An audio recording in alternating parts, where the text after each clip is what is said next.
다시 한번 하나님께 영광을 한번 돌려 박수 한번 합시다.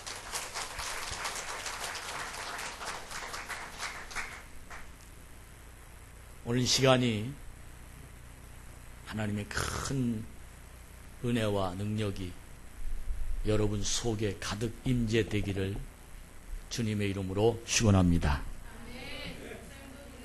아멘. 아멘. 아멘. 아멘.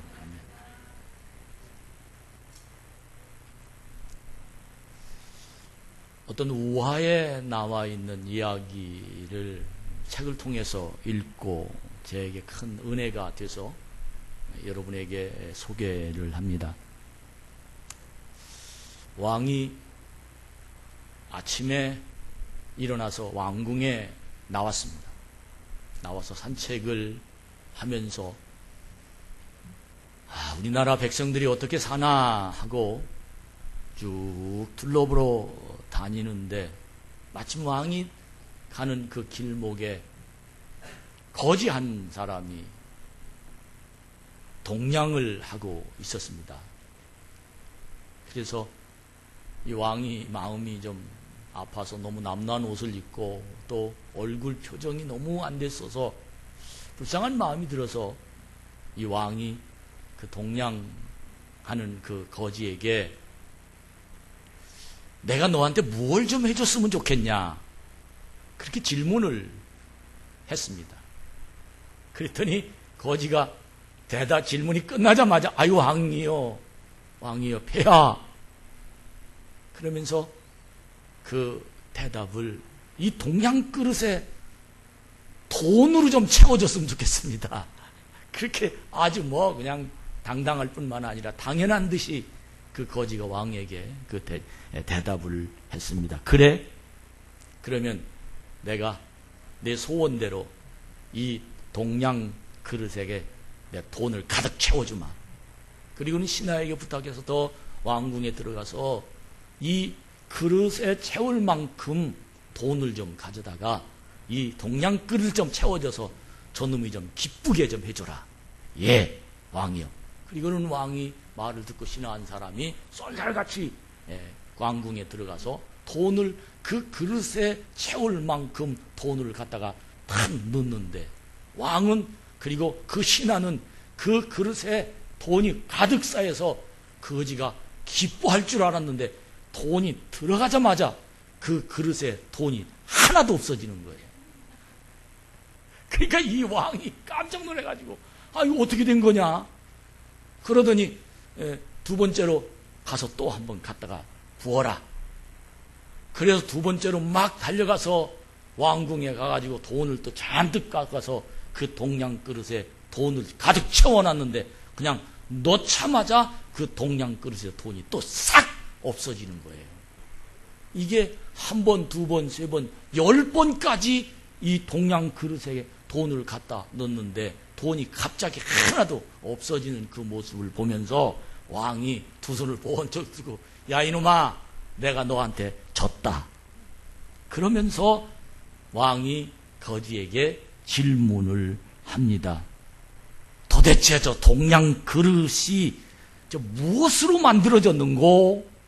그랬더니 그 왕이 그 거지가 껄껄껄 왕에게 웃으면서 하는 말이 폐하 사실은 그 동양 그릇이 사람의 마음으로 만들어진 겁니다. 그러더랍니다. 사람의 마음에 수천 양을 갖다 붓고 또 붓고 또 붓고 또 붓고 또 부어도 그 마음은 빈 그릇으로 남아있다라는 이야기를 하고 싶어서 그런 우화를 만들어낸 것 같습니다. 이것이 사람의 욕망입니다. 이것이 사람의 만들어진 사람의 마음입니다. 전 이 내용을 읽고 처음에는 웃었지만 근데 두 번째 생각해 보니까 한참 동안 내 자신을 쳐다보면서 생각을 해 보니까 내 마음이 바로 그 동양 그릇으로 만들어진 게 아니냐.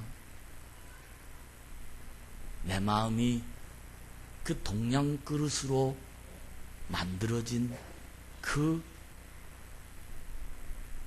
마음이 아니냐. 지하실에서 한 사람을 놓고 설교하던 내가, 돈 100만 원을 빌려서 보증금 삼아서 개척하던 내가 하나님의 은혜를 부어주시고 또 부어주시고 또 부어주시고 채워주시고 또 채워주시고, 그래서 오늘 지금 내가 여기까지 살고 있는데, 내 마음을 쳐다보니까 빈 그릇이에요. 이 빈자리가 너무 크게 보입니다. 내 마음이 너무 허전한 빈 그릇이에요.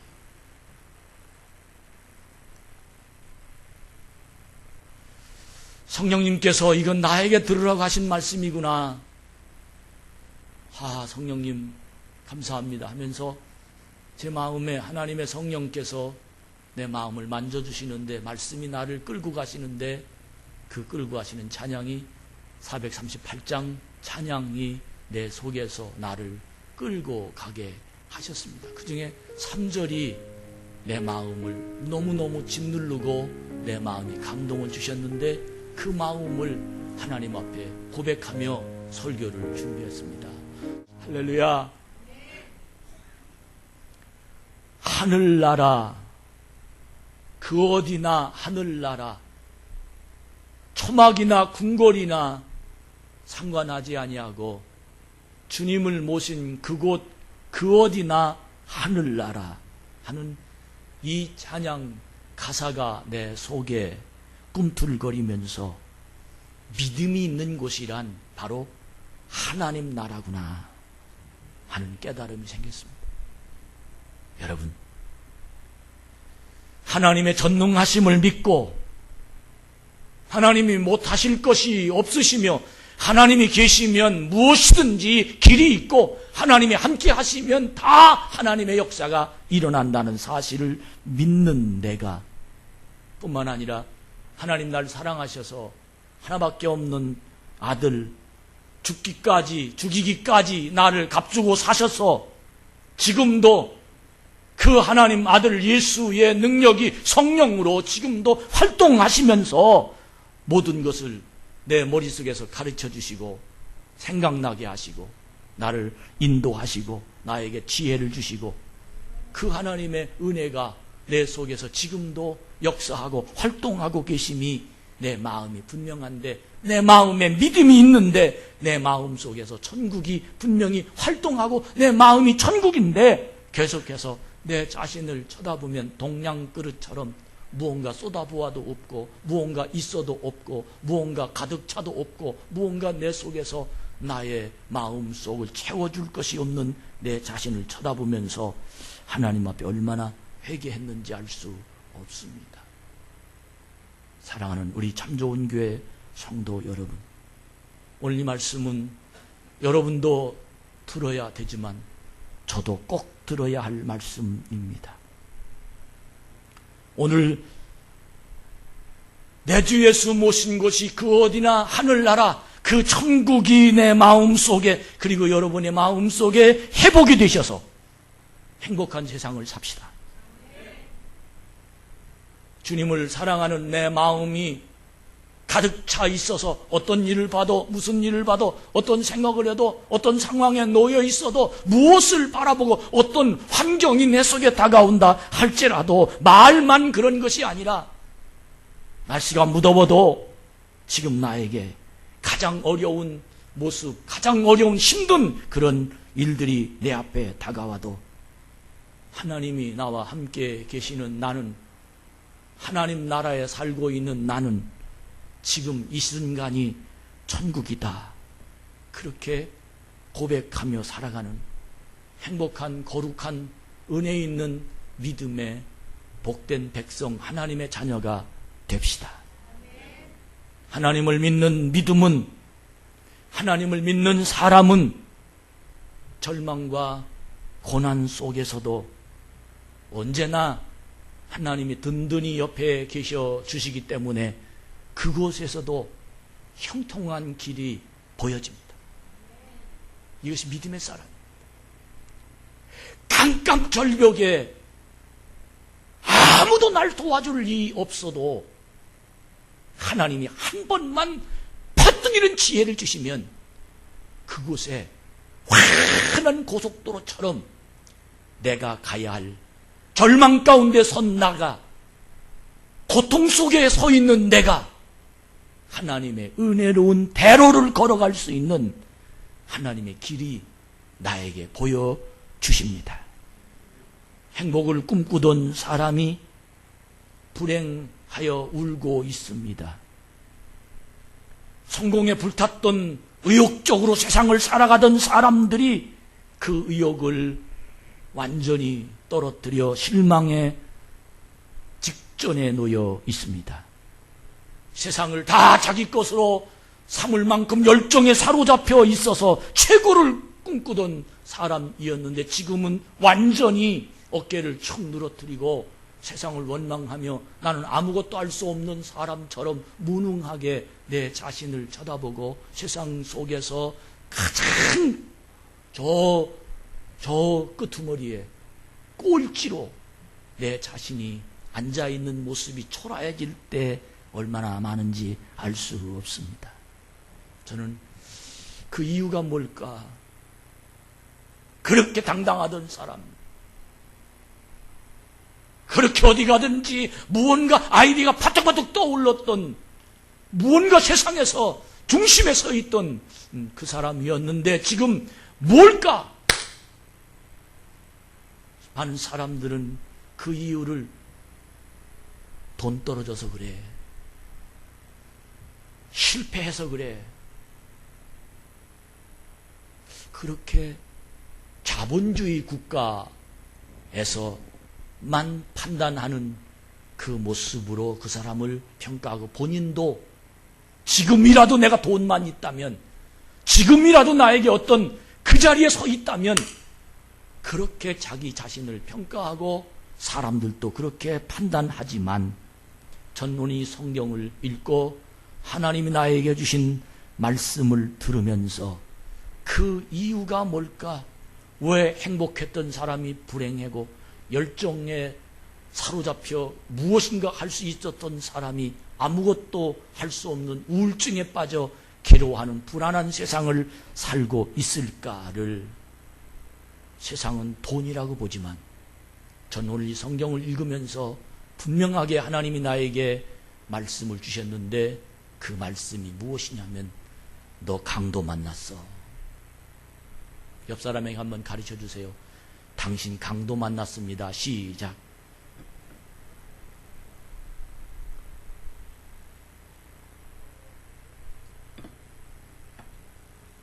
여러분, 심각하게 받아들일 수 있는 영적인 센스가 여러분의 마음에 일어나길 바랍니다. 너 강도 만났어.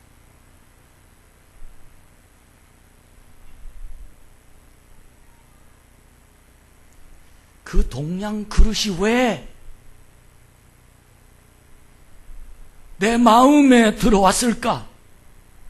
그 동양 그릇으로 만들었던 그 거지 그릇이, 동양 그릇이 왜 내가 그 속에 속한 사람이 되었을까? 그 이유가 바로 강도 만났는데 강도 만난 이유를 분석해 보니까 경쟁심 때문에 그랬어요. 오늘 성경은 그렇게 대답해 줬어요. 경쟁심 때문에.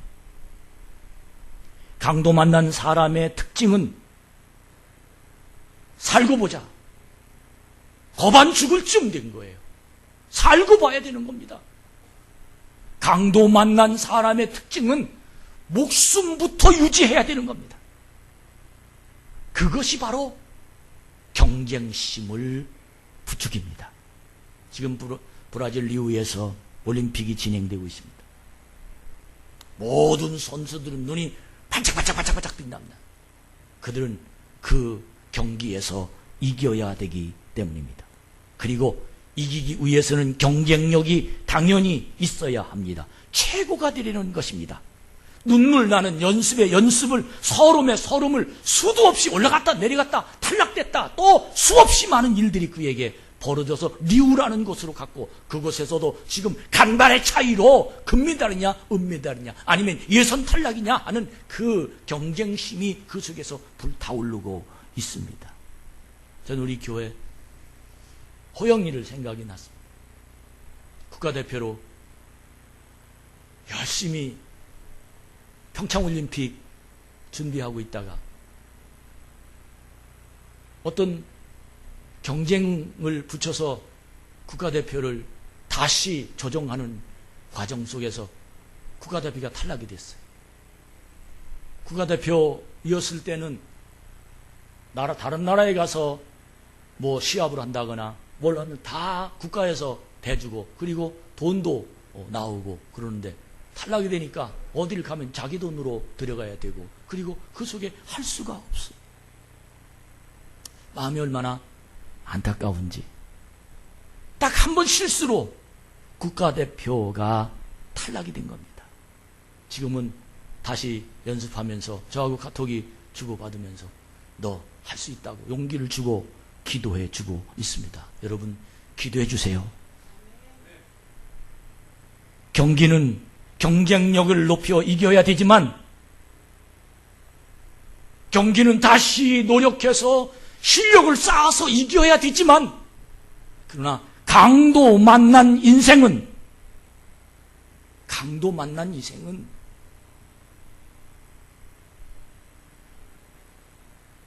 그렇게 살아서 경쟁에서 이기는 것이 아닙니다.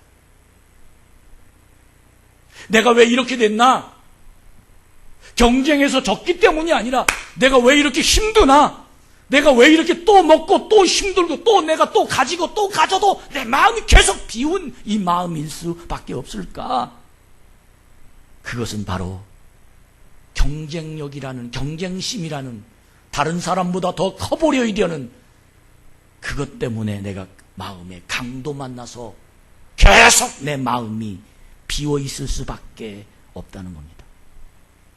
인생을 동료나 이웃에게 경쟁하는 데만 정신이 팔리면 내 마음은 언제나 동양 그릇이 만들어집니다.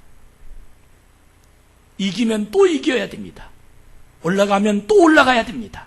크면 더 커야 됩니다. 이젠 인생을 사람과 경쟁을 그만하고 여러분 그만합시다. 이제는 사람과 경쟁을 그만하고 주위를 그만 둘러보면서 이제부터는 하나님께서 여러분과 저에게 각자 주신 경주, 각자 주신 은사, 여러분과 저에게 각자 주신 달란트, 그것에 집중하면서 살게 되면 범사에 감사하며 살 수 있습니다. 항상 기뻐하며 살 수 있습니다. 기도가 쉬지 않고 늘 주님과 교통하며 하나님의 마음이 내 마음이 하나님과 통하는 친밀한 교제가 이루어지는 그리스도인으로 세상을 살 수 있게 됩니다. 하나님께서 나에게 주신 경주, 어떻게 하면 하나님께서 나에게 주신 경주를 할 수 있을까? 우선은 내가 누구인지를 알아야 됩니다. 내가 누구인지를 알아야 됩니다. 너 누구야? 내가 누구냐? 신앙적인 대답, 영적인 대답, 하나님이 지금 나와 함께 하시는 사람이 할 수 있는 대답. 나는 지금 죽겠어요. 힘들어요. 나는 모두 다 미워요. 나는 다 여기도 가고 싶지 않고 저기도 가고 싶지 않고 내 마음에 의욕이 없어요. 나는 정말 마음이 괴로워 답답해 잠도 못 자요. 불안해서 견딜 수 없습니다. 이것을 사람들은 누구 때문에 무엇 때문에 환경 때문에 라고 핑계하지만 그리스도인이라면, 하나님의 사람이라면 하나님 앞에 내가 서야 할 십자가를 바라보면서 나는 지금 하나님이 나에게 주신 경쟁, 하나님이 나에게 주신 달란트, 이것을 어디다 사용했느냐라고 질문하면서 너는 누구냐라고 대답하면 여기에 대한 해답이 분명하게 나를 통한 하나님의 계획과 하나님의 열쇠가 들려질 수 있다라는 것입니다. 나는 복음의 씨앗을 담은 하나님의 사람임을 믿으시기 바랍니다. 할렐루야. 역도 선수는 근력 있으면 더 무거운 것은 들어서 이길 수 있고, 달리기 선수는 더 빨리 달리면 이길 수 있고, 그리고 배구 선수는 그리고 힘을 합해서 공격을 잘해서 실점을 않고 점수를 올리면 이길 수 있고, 축구 선수는 골을 넣으면 이길 수 있지만 그리스도인의 경주는 나는 하나님의 복음을 씨앗을 가진 사람이다. 이 당당함이 내 속에서 하나님의 말씀이 나를 움직여 주시면 세상을, 인생을 경주하는 내 인생에서 성공자가 될 줄로 믿습니다. 여러분, 사과의 씨가 몇 개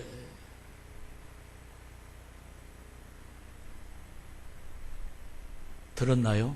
사과 씨가 몇 개입니까? 사과 딱 갈라놓으면. 사과 하나 갖다 줘볼까요?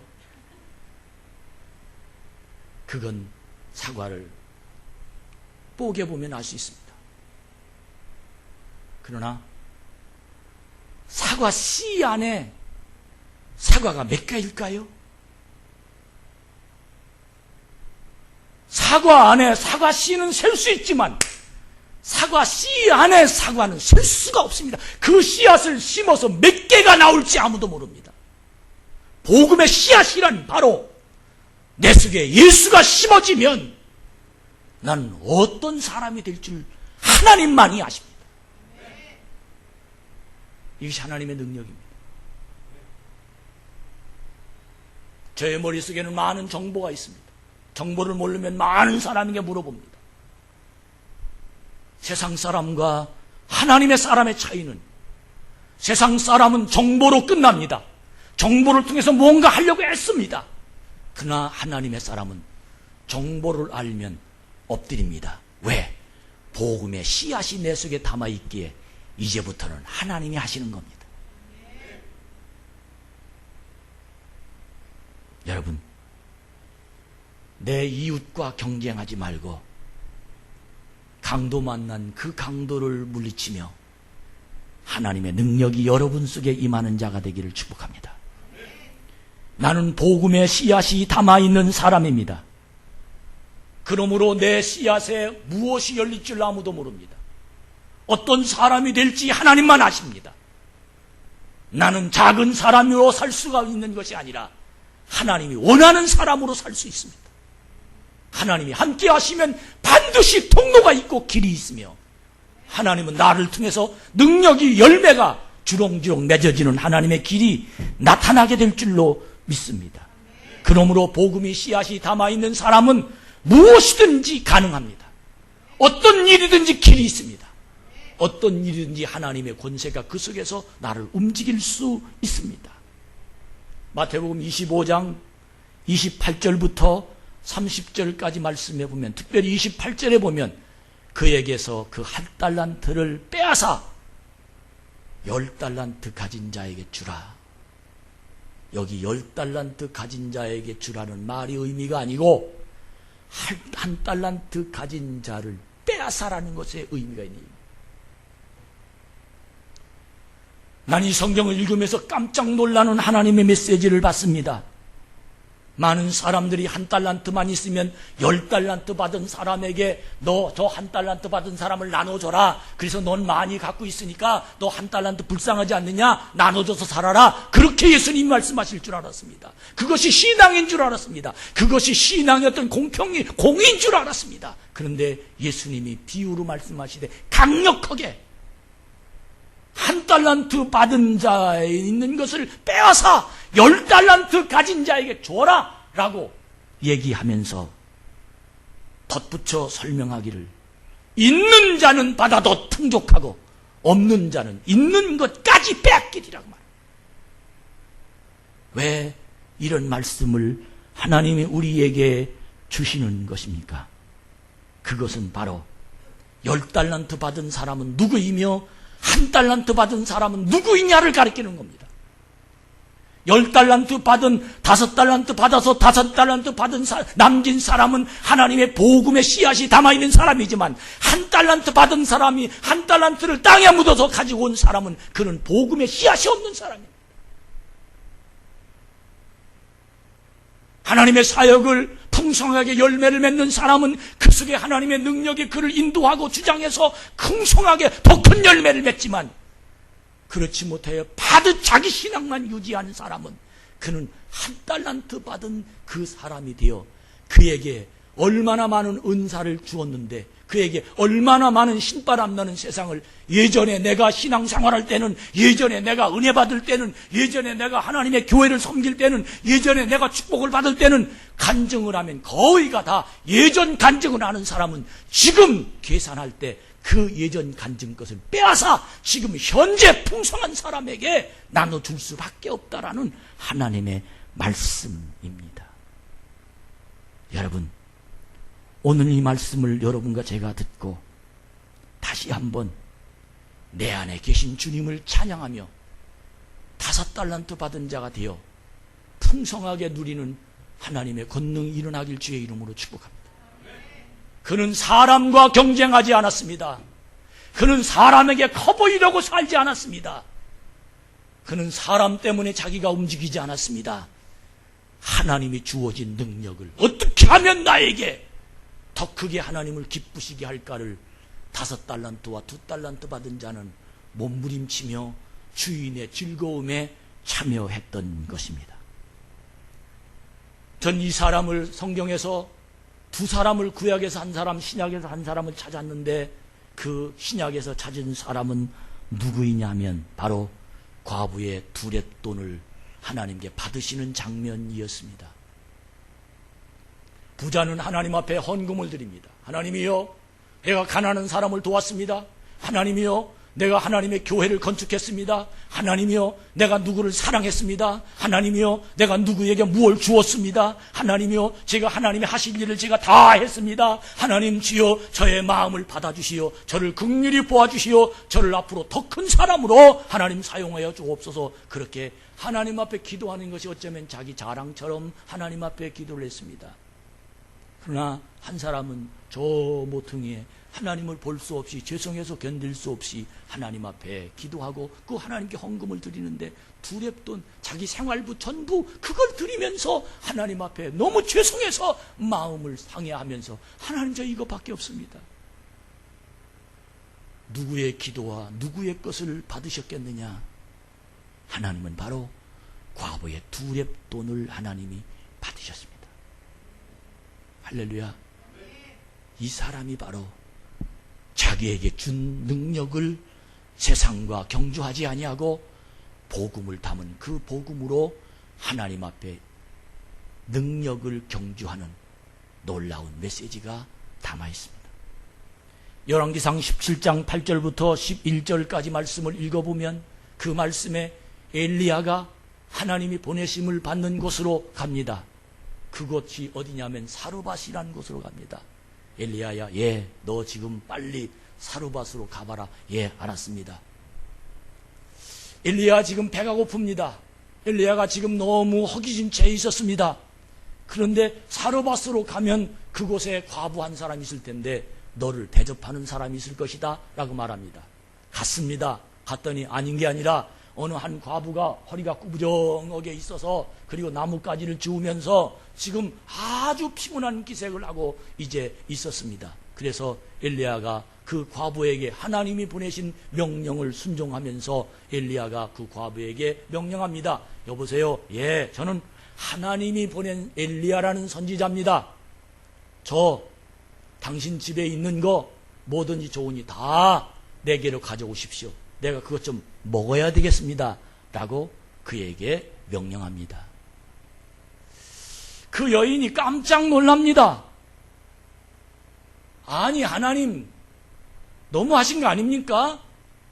지금 이 마지막 우리 집에 기름 한 방울 그리고 밀가루 쪽 한 움큼 이거 남아 있어서 내 아들, 그것도 나도 아니고 내 아들 이거 먹여주고 나뭇가지로 그 전을 붙여서 먹여주려고 나왔는데 하나님, 내가 하나님의 사자가 이걸 달라니 하나님 이거 너무한 거 아닙니까? 라고 말하지 아니하고 자기 사정은 이야기하되 그 사로밧 동네의 과부는 엘리야의 말에 순종하며 그 마지막 것을 엘리야 선지자에게 붙여서 드립니다.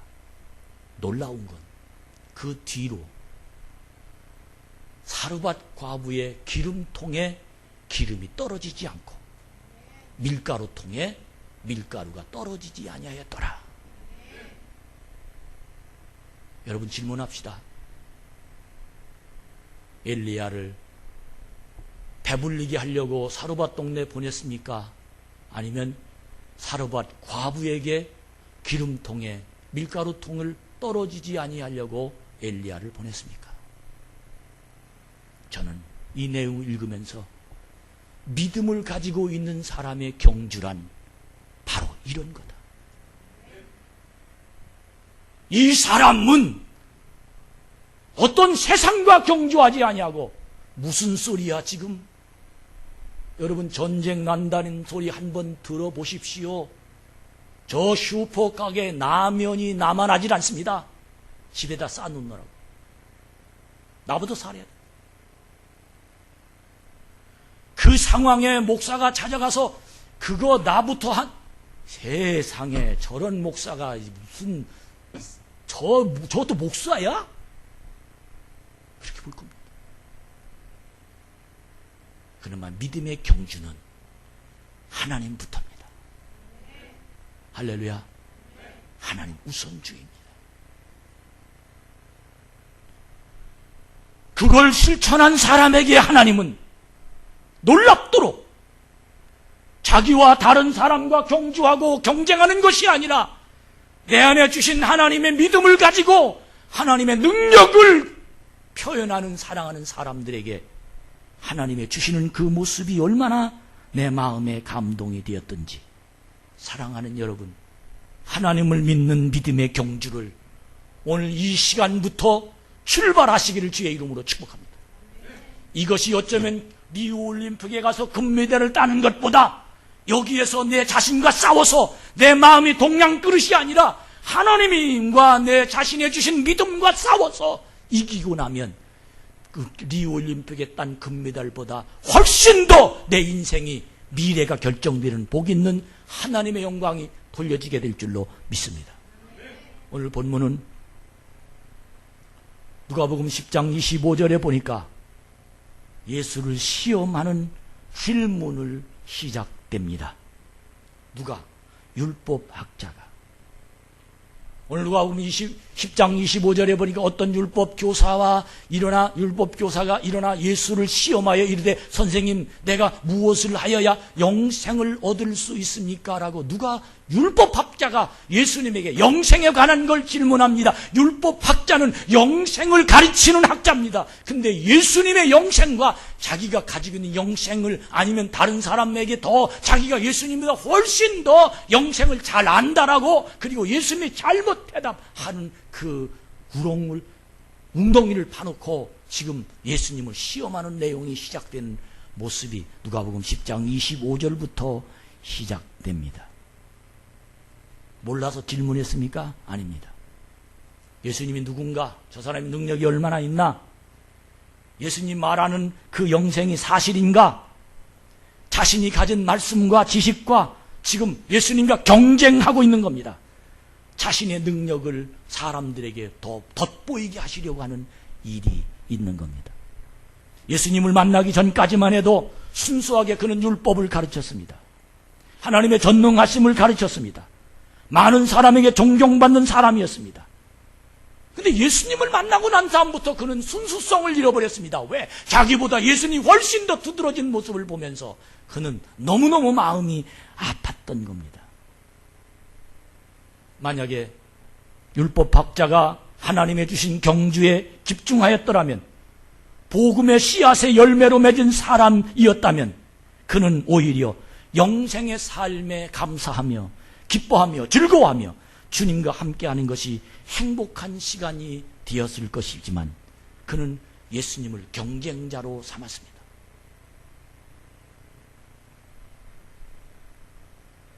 예수님은 그 대답에 뻔하게 대답했습니다. 그 대답은 뭡니까? 네가 가르쳤던 율법은 뭐라고 했느냐? 라는 대답입니다. 그때 이 율법사가 자신있고 똑똑하게 아주 정확하게 율법의 이야기를 사람들이 다 듣도록, 예수님도 듣도록 자기 지식을 설명했는데, 우리 똑똑하게 한번 27절부터 시작. 목숨을 다하며 힘을 다하며 뜻을 다하여 주 너의 하나님을 사랑하고 또한 내 이웃을 내 자신같이 사랑하라이다 하였나이다. 할렐루야. 아주 너무 분명하게, 아주 똑똑하게, 그리고 세상에 다 듣도록 쩌렁쩌렁한 목소리로 예수님에게 자기의 성경 지식을 자신있게 드러내 보였습니다. 예수님이 그 말을 듣고 그 율법 학자에게 그 말이 옳도다. 그 말이 옳도다. 그리고는 두 번째로 그 율법학자에게 이야기하기를 28절에 보니까 일을 행하라. 그러면 살리라. 이 살리라는 무슨 뜻입니까? 영생하리라. 그 말입니다. 일을 행하라. 그럼 살리라. 이 말의 더 큰 의미는 무슨 뜻인지 압니까? 너 하나님을 사랑하고 이웃을 사랑하고 힘을 다하고 뜻을 다하고 내 모든 걸 다하여 하나님을 사랑하고 내 이웃을 내 몸처럼 사랑하라고 분명하고 똑똑하게 얘기했지. 그러나 너는 행동은 안 하는구나. 너 말만 하지 말고 행하라. 그러면 너 영생할 수 있어. 이 말의 더 큰 의미는 무슨 뜻이냐 아십니까? 너는 알기는 알지만 너는 지금 영생은 못했구나 하는 그런 지적의 내용이 담아있다는 겁니다. 근데 그 말을 듣고도 알아듣지 못했습니다. 율법학자는 계속해서 자기가 예수님보다 더 잘한다는 경쟁심이 또 있었습니다. 29절을 읽어봅시다. 그 사람이 자기를 어떻게 보이려고? 자기를 옳게 보이려고. 경쟁. 아, 나 이거 압니다. 아, 나 이거 했습니다. 그리고는 질문하는데 내 이웃을 내 몸처럼 사랑하라고 얘기한 그 터를 다는데 그 터가 뭐냐면 이웃이 도대체 누굽니까? 내 옆집에 사는 게 이웃입니까? 내 친구가 이웃입니까? 아니면 내 동창이 이웃입니까? 아니면 도대체 어떤 사람이 이웃입니까? 라고 이웃에 대한 애매모호한 그 질문, 그 대답을 예수님에게 들으려고 그 율법학자가 질문합니다. 세상의 모든 사람들이 인생을 행복하지 못한 이유를 분석해 보면 자기를 옳게 보이고 싶은 욕망 때문입니다. 운동선수가 가장 기본적인 틀이 뭐냐면 힘 빼는 겁니다. 골프 칠 때 힘 들어가면 안 됩니다. 아주 그냥 세게 치려고 배구할 때 이 손목에 힘이 들어가면 안 됩니다. 탁구할 때도 똑같습니다. 운동의 기본은 힘을 빼는 겁니다. 신앙의 기본은 자기 힘을 빼는 겁니다. 근데 이 사람은 자기 힘이 가득 들어가 있습니다. 하나님의 음성을 듣는 사람은 내가 어린아이같이 하나님 말씀을 들으면서 아멘 하면서 하나님이 나에게 주신 말씀으로 받아들인 사람은 은혜가 있습니다. 그런데 저거 나 들어보라고 하는 소리구만. 이미 나이가 먹어 경륜이 많아 그리고 자기 직급이 높아 그리고 세상에서 존경받아 이때부터 그는 은혜를 받을 수 없는 사람이 되고 말 때가 얼마나 많은지 모릅니다. 사랑하는 여러분, 옳게 보이려고 하는 말을 다 빼버리고 순종하는 마음이 되기를 축복합니다. 여자들이 제일 스트레스 받을 때가 언제입니까? 라고 어떤 여자한테 제가 질문했습니다. 그랬더니 시장에 가서 예쁜 옷을 보는데, 그렇게 이쁜 옷을 보고 입고 싶은데 가서 입어보니까 옷이 터졌어. 너무 자기가 뚱뚱해서. 그러면 아유, 내가 그렇구나 하고 포기하고 말면 안 돼. 시카시카들이 날씬하면 얼마나 날씬해. 뭐 저만 그런 거예요. 나도 옛날엔 입어봤어. 은근쩍 화를 내고 온다는 거예요. 그래서 거기 가서 시장이나 백화점이나 갔다만 오면 스트레스 받는다는 겁니다. 여러분, 왜 그렇습니까? 자기를 크게 보이려고, 자기를 예쁘게 보이려고. 여기서부터 문제는, 여기서부터 교회에서도 식당에서 김치를 담급니다. 고춧가루 조금만 넣지. 매우면 무슨 소리야. 김치는 매운맛으로 먹어야지. 소금 조금만. 아이, 너무 심심하면 맛이 안 나. 조금 더 넣어. 왜? 자기 방법이 있어. 세상은 모두가 다 자기를 옳게 보이고 자기 맞는 말을 하고 싶은 생각이 세상입니다. 그러나 주님 앞에서는 주여 아멘입니다. 할렐루야. 이 사람은 하나님의 말씀이 들립니다. 이 사람은 하나님의 그의 길을 가르쳐 줍니다. 이 사람은 하나님의 그의 능력이, 이 사람은 영생의 길을 찾을 수 있습니다. 율법학자는 지금 영생을 수십 년 가리킨 사람인데 자기가 영생의 길을 못 찾습니다. 심지어 자신이 하는 일을 놓치고 사는 겁니다. 자기를 옳게 보이려고 하는 교만 때문에 그렇습니다. 잘못된 마음을 가지고 있는 것 때문에 그는 자기가 평생을 가르쳤던 영생을 놓치고 사는 안타까운 세상을 살게 되는 것입니다. 그의 마음이 동양그릇처럼 언제나 빈 마음, 언제나 괴로운 마음, 언제나 허전한 마음, 언제나 자기가 가난한 마음, 언제나 자기 속에서 괴로운 답답한 마음이 그 속에서 그를 주장할 수밖에 없는 겁니다. 우리 한번 따라합시다. 내가 하는 말도 맞지만 저 사람이 하는 말도 맞다. 내가 하는 일도 맞지만 저 사람이 하는 일도 맞다. 이런 여유가 내 속에서 움직여질 때 우리는 자기가 옳게 보이는 일을 벗어버리고 하나님의 말씀이 내 속에 들려서 천국을 찾고 영생을 찾고 하나님의 복된 길을 찾으며 하나님의 능력이 우리 안에 일어나게 될 줄로 믿습니다. 복음의 씨앗이 담했다면, 내 마음속에 복음의 씨앗이 작동한다면, 복음의 씨앗이 움직인다면 하나님 말씀은 무조건 아멘입니다. 여러분, 아멘의 세상이 벌어지는 참 좋은 교회 성도가 되기를 주의 이름으로 축복합니다. 하나님을 사랑하고 내 이웃을 내 몸처럼 사랑하겠습니다 라는 고백이 율법학자에게 나와야 됩니다. 그런데 곧바로 이웃이 누구냐고 질문한 내용이 무슨 말입니까? 성경에 쓰였으면 아멘입니다. 제가 그렇게 하겠습니다 라고, 그러면 제가 영생의 길로 갈 수 있습니다. 저는 그렇게 하겠습니다 라는 고백이 담아야 했을 텐데, 이웃이 누구냐고 질문했던 그 율법학자, 너무 안타까운 거 아닙니까? 예수님은 그때 초등학생에게 해주는 예화를 그 율법학자에게 해줍니다. 초등학생에게 해주는 예화. 어떤 사람이 여리고로 가다가 강도를 만났다. 이게 초등학생한테 얘기해 주는 거예요, 지금.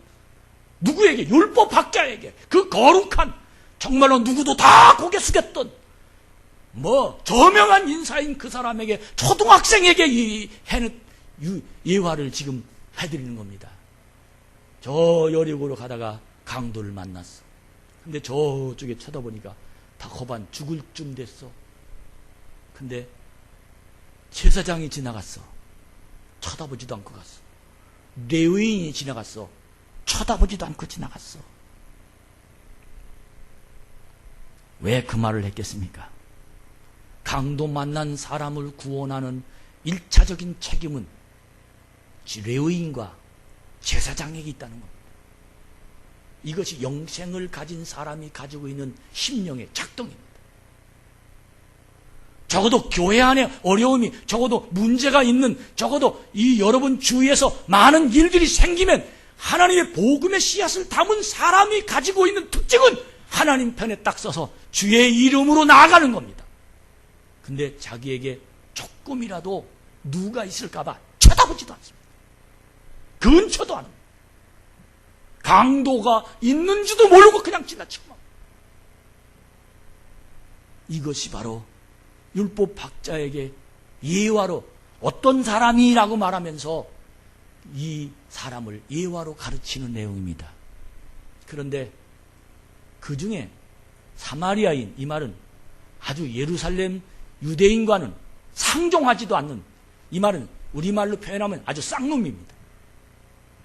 아주 다른 사람과 피가 섞였다고 그래서 저 사마리아 저놈들하고는 말도 하지 않는 그런 사람인데, 그 사람이 길을 가다가 강도 만난 사람을 쳐다보고 자기 걸 다 벗어버리고 막 헐레벌떡 뛰어들어가서, 그리고는 그 강도 만난 사람을 그냥 땀을 뻘뻘 흘리면서 어깨에다 이고 와서 주막집에다 딱 맡기고, 그 주막집 주인하고 둘이 그 사람이 아픈 상처를 싸매주고 닦아주고, 그리고 잘 치료해주고 또 먹을 것 주고, 그리고 난 다음에 자기가 바빠서 도저히 함께 있을 수는 없고, 그러니까 그 주막집에게 부탁하고 갑니다.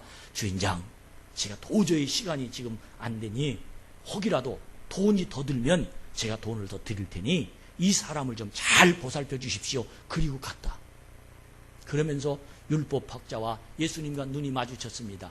예수님이 율법학자에게 질문합니다.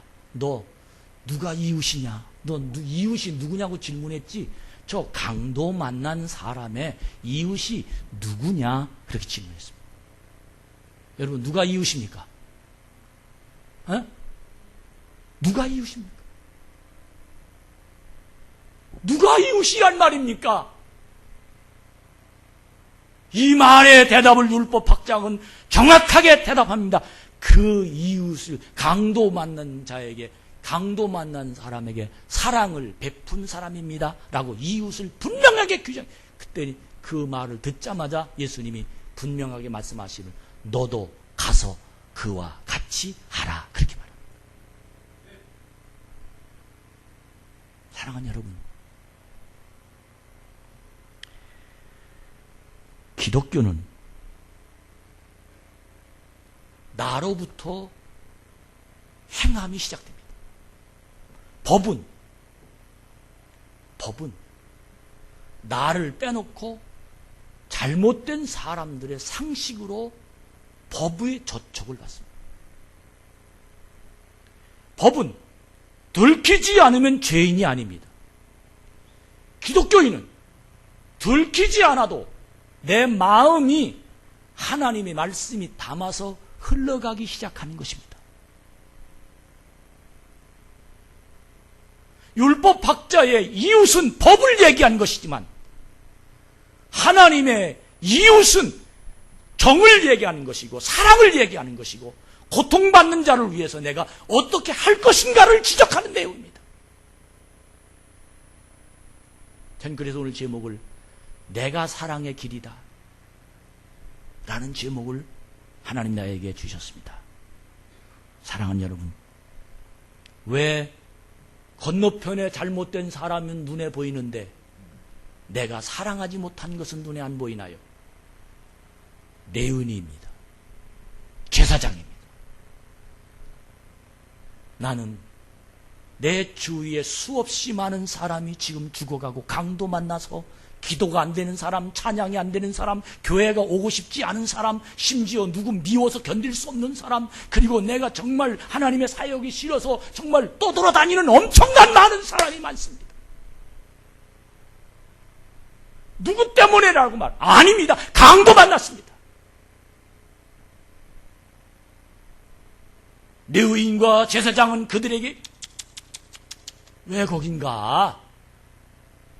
아유, 저거 어떡하나? 그 마음도 없어요. 그냥 지나치고 말아버립니다. 내일은 네가 처리해. 그러나 내 속에 복음의 씨앗이 담아있으면 그 사람 때문에 울어야 됩니다. 할렐루야. 그 사람 때문에 내 재산이 축나도,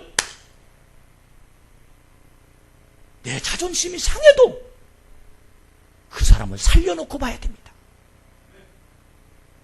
그 사람을 살려놓고 봐야, 내가 그 사람 때문에 사람들에게 송두럭기를, 내 체면이 안 돼도 사람을 살려놓고 보는 것이 이웃입니다. 저는 우리 성도들, 우리 성전을, 우리 한국교회를 눈여겨봅니다. 강도 만나서 나부터 살고 봐야 돼요. 결론을 말씀드립니다. 저는 오늘 이 자리가 성은 것 같지만 어쩌면 우리 교회 안에 지금 이 자리에 앉아있는 사람 중에도 강도 만나서 법안 죽을 쯤에 있는 환경에 도달해 있는 사람도 있습니다. 관심 가져보셨습니까? 내 기도 응답받기에 급급합니다. 오늘 주일이니까 교회에 한번 와서 도장 찍고 가기에 급급합니다. 종교인 아닙니까? 제사장 아닙니까? 레위인이 아닙니까? 예배 드리면 끝났다라고 생각합니다. 적어도 내 속에 복음의 씨앗이 담아있으면 아파하는 사람을 찾아가, 답답한 사람을 찾아가, 나에게서부터 길이 나와야 됩니다. 나에게서부터 하나님의 진리가 움직여야 됩니다. 정말 오늘 이 시간 사랑하는 여러분, 수십 년 교회가 계속 타락하고, 우리 교회만 그런 것이 아니라 계속 내려가고 있습니다. 그 이유는 다 강도 만났기 때문입니다. 그리고 구원자가 없습니다. 누가 이웃이 될 거냐는 겁니다. 누가 그들과 함께 그들을 살릴 것이냐는 겁니다. 저는 중보기도 대원들에게 너무 감사합니다. 예배를 위해서 또 사람을 살리려고, 사랑하는 여러분, 이 자리가 강도 만난 자를 살리는, 눈이 열리는 자리가 되길 축복합니다. 여러분과 제가 사랑의 길이 되어서 나로 말미암아 그를 어떻게든지, 내가 돈이 들어도, 내가 자존심이 상해도, 내가 힘들어도 난 그들을 살려야 되겠다는 이 의식으로 우리 교회를 교회 만듭시다. 정말 믿음 안에서 서로 중보기도가 되고 서로 하나님의 은총이 일어나. 매일 13시 30분에 중보기도를 합니다. 처음엔 자꾸 잃어버려서 제 아내가 지혜를 줬어요. 알람 해놔, 알람. 그래서 새벽기도 알람, 오후 3시 반에 알람, 2개 알람을 해놨어요. 그때 중보기도 하는 겁니다. 하나님, 우리 교인들, 하나님 매일, 하나님 우리 성도들, 여러분 일주일에 한 번 교회에 와서 제 얼굴 보고 찬송 한 번 부르고 예배드리고 그리고 끝나는, 이것이 종교인 아닙니까? 레위인 제사장 아닙니까? 사람이 죽거나 말거나 교회가 되거나 말거나 사람이 어떻게 되거나 말거나 아무 관심 없는, 그래서 지적질합니다. 누군 어떻고 누군 어떻고, 누구 자기가 크게 보이려고, 누군 누구 때문에 뭐. 여러분이요, 이 시간 정말 우리가 하나님의 성령이 움직이는, 내 심령 속에서 사랑의 길이 터지는 하나님의 백성이 되기를 주의 이름으로 축복합니다. 낮에 우리 찬양, 하나님 앞에 낮엔 해처럼 밤엔 달처럼 그렇게 살 수 없을까? 제 자신이 마음의 동양그릇처럼 늘 비어있는 모습을 보고 하나님 이렇게 살면 늘 풍성하게 살 텐데 하는 생각이 들면서 오늘 이 찬양이 내 가슴 속에 들어왔습니다. 여러분과 제가 이 찬양 부르고 하나님 앞에 내 마음을 부르면서 드려지는 자가 되길 바랍니다.